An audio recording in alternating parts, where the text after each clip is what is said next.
Di lang basta usapan, di lang basta babanat. Diretsahan ang usapan, pero patas ang talakayan. Dito pag-uusapan ang mga napapanahong issue. Eye for an eye.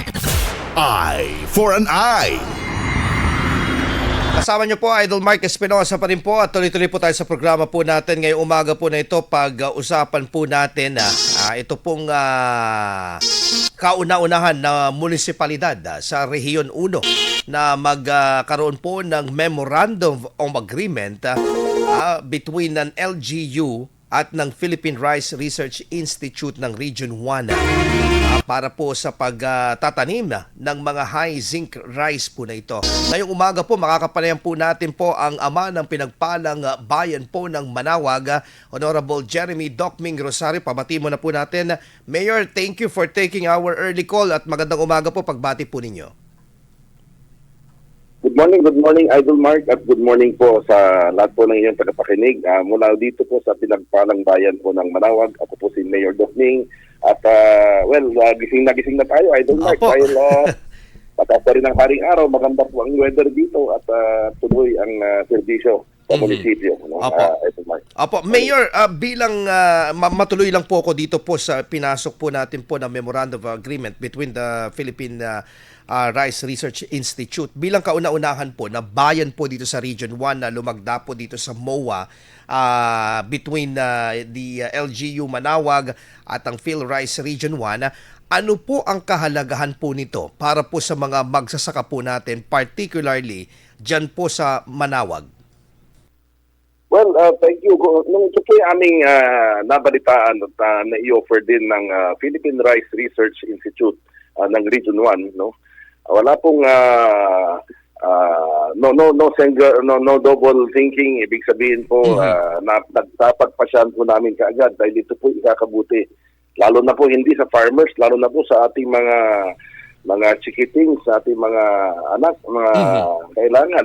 Dapat meron po. Kung mapansin niyo po yung zinc kasi, high zinc na rice. Yes po. Ito po yung malaking tulong lalo po sa aspekto ng nutrisyon ng ating mga anak. At dito nga, alam naman natin na mayroon pong tuloy-tuloy na programa sa ating mga daycare centers at mga feeding programs. Ito rin po ay gagamitin with this high zinc rice para po maisiguro, no? Kasi kung may pwedeng maitulong ang lokal na pamahalaan sa ating mga bata, siguro ang very basic dyan yung kanilang nutrisyon, no? Dahil doon nagsisimula lahat. Pag naayos ang nutrisyon, mas maganda po ang kanilang pag-aaral at mas malusog ang ating mga inaalagahang mga chikitings, lalo na po itong mga nasa daycare centers. Opo. So, maganda po ito. Ito pong NCICA RC648 or yung high zinc rice po na ito. Kalusugan, tama po yun, sa kalusugan po ng kabataan. At the same time, yung mga nagkukonsumo po, particularly yung mga senior citizen na po natin na health conscious na rin na Mayor Doc Ming. Well, tama po yan. Itong NSIC RC648 ay isa pong variant yan ng high zinc rice. Doon may mga iba pa, no? May mga RC460, yung DRR45, etc. But itong very popular na halos talaga naririnig at nababasa natin, itong RC648 na talagang readily available. So, just to give you a backgrounder po, paano yung mekanismo ng isang memorandum agreement na ito.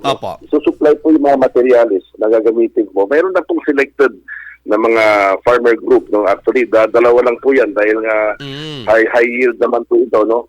Yung isa nga, 1 hectare, yung isa po, a little less than 1. Ang kasama namin na lumagda dito sa isang agreement na ito, kasama po ang no less the director po ng Philippine Rice Institute ng Region 1 na si Madam Dr. Mary Ann Baradi para po ipaloob sa isang memorandum of agreement ng ating bayan para po magtanim sila ng high zinc rice na definitely ako po bilang isang doktor ay naniniwala na malaking bagay na makakatulong sa kalusugan ng ating mga bata, ating mga mag-aaral.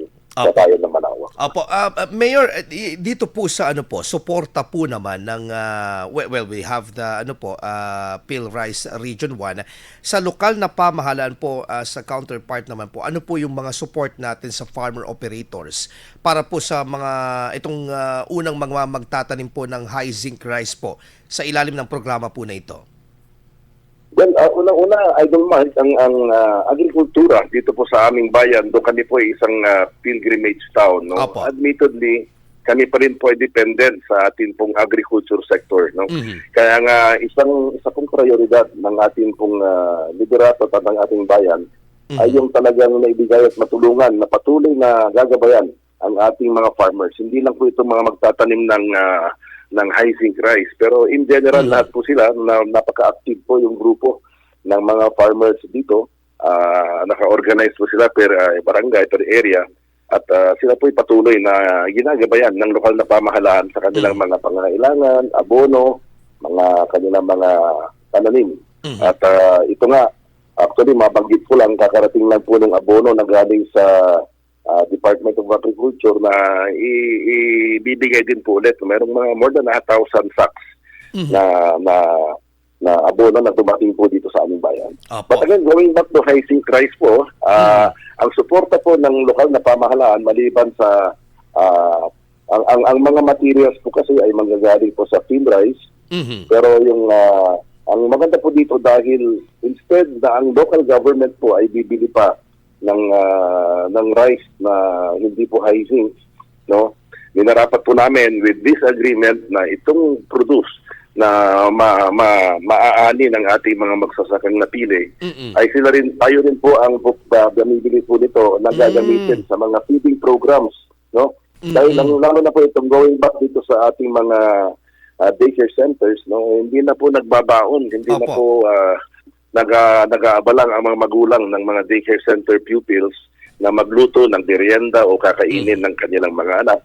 Dahil ang setup po ngayon, nilagyan natin sila lahat ng freezer, chest freezer. Meron po silang kusina na maliit doon, kusinilya, para po tulong-tulong ang mga parents. May mga rotation sila at magluluto sila ng kakainin ng mga bata habang nandun po sa mga daycare center. So, maliban dyan, ito na rin po, no, instead of an ordinary rice, itong high zinc rice ang ipapakain. No? Maliban din po doon sa ating patuloy na feeding programs na ginagawa. No? Ang feeding program, dapat kasi ma-sustain, Idol. No? Yes, Idol Mark, correct. hindi pwede yung kinakain mo ngayon, next year na lang ulit. No? Hindi po ganun. Dapat medyo may program para po talagang ma-monitor, ma-maintain at of course, ma-sustain natin yung nutrition program na ibinababa po na programa ng lokal na pamahalaan. Ayun, okay. So tama po yun. Kasi yung mga iba, feeding program pero walang, hindi naman pala sunod-sunod. Ano lang, minsan quarter lang. once a year lang. Kaya, anyway, Mayor. Mahirap po yun yung gutom. Tapos feeding gutom. Sana po, feeding parati, regular feeding. Para po talaga makita natin yung progression ng pag-improve ng kanilang nutrition ng ating mga bata. Okay po. Mayor, may balak po ba ang ating pong administrasyon para po palawakin pa ito pong programa po na ito from the pilot at mas palawakin pa po ito sa hinaharap? Well, definitely kung ang aming bayan po ay maging sentro ng source ng high zinc rice in the future, ayan po ay aming pong siguro parte ng pangarap. Dahil ito po ay malaking makakatulong. Alam mo ba, Idol Mark, na ang high zinc rice, bakit pati nga mga gatas ngayon, kung ano-ano mga produktong nakikita natin, naka-emphasize high zinc rice. Yes. Dahil ang zinc na mapapaloob sa mga produkto, more so itong kakainin nilang na kanin, ay papalakasin po unang-una yung immune system support. No? Lalakas po ang resistensya ng bata. No? Magaling po itong high zinc din, itong zinc sa wound healing and even skin health. At pati yung metabolismo po ng ating mga katawan. So, ilalayo din ng ating mga bata, no? Bababawa yung risk ng pagkaroon ng mga iba-ibang klaseng sakit o diseases na pwede nilang makamit, no? So, in short, general effectivity po nito at saka effect sa ating mga anak ay yung kanilang hormonal and sensory support and resistance, no? Magiging yung immunity nila mas lumalakas, no? no? Mhm. Yan po, at hindi lang po sinabi ni Mayor Ming yan, pero yan po yung nasa libro na Proven. malinaw na based on studies Mhm. ay ang high zinc rice is a very effective tool or very effective na makakatulong laro na po sa ating mga bata, ating mga preschoolers Yan po. dito sa bayan at sa Davao. No? Yes po, panghuli na lang po siguro, Mayor, kayo po bilang hindi lang ama ng bayan po ng Manawag, kundi kayo rin po ang leader po ng LMP Pangasinan sa ngayon. Ano po sa palagay po ninyo, nakikita po ninyong papel ng makabagong agrikultura sa pangmatagalan pong kaunlaran po ng mga bawat bayan, hindi lang po sa Manawag kundi sa buong Pangasinan?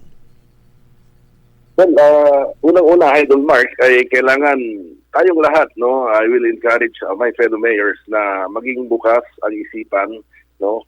In fact, ang agrikultura po, kagaya din po ng aking ang aking profesyon bilang doktor, no? Hindi po siya bigahon na yung anong alam natin ngayon ay ito na to at bigahon na ito habang buhay. Hindi po, no? Nagbabago po ang panahon, nagbabago po ang teknolohiya, nagbabago po lahat. Kaya nga dapat first and foremost bukas, no? Open tayo sa mga innovations na bago, no?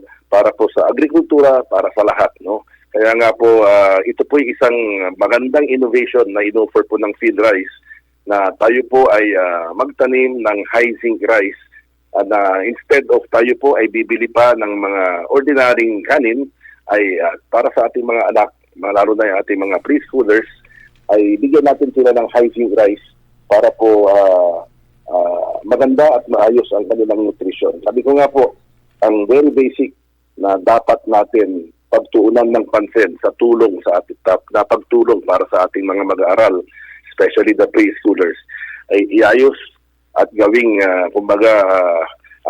maayos ang kanilang nutrition.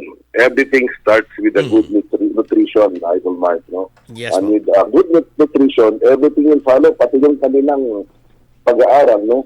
Definitely, it follows mag-i-improve, magiging attentive, at magiging lalong nalusog ang ating mga anak, Idol Mark. Manawag Mayor Jeremy Docming Rosario. Mayor, maraming salamat po at magandang umaga po. God bless po. Good morning, Idol Mark, at maraming salamat din sa ating panayam ngayong umaga mula dito po sa bayan ng Manawag.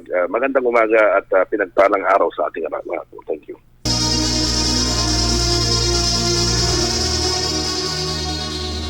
Impormasyon, intriga, issue.